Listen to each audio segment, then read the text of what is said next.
ચાલો ભારતના બંધારણના 6 સૌથી મહત્વના અધિકારો વિશે જાણીએ.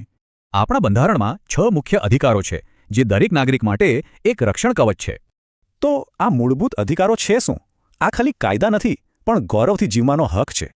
ચાલો સૌથી પહેલા 2 મુખ્ય સ્તંભોથી શરૂઆત કરીએ: સમાનતા અને સ્વતંત્રતા. આનો અર્થ એ છે કે કાયદાની નજરમાં બધા સરખા છે અને દરેકને બોલવાની આઝાદી પણ છે. હવે આગળ વધીએ.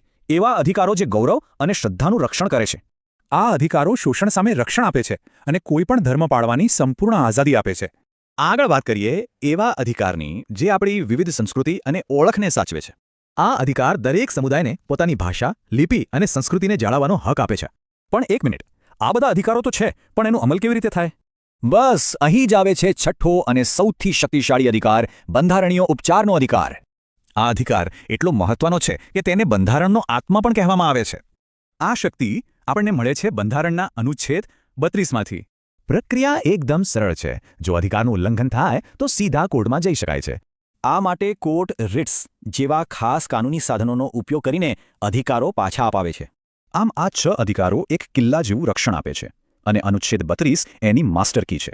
તો વિચારો, બંધારણ દ્વારા મળેલા આ અધિકારોનો ખરો અર્થ શું છે? એ આપણા જીવનને કેવી રીતે અસર કરે છે?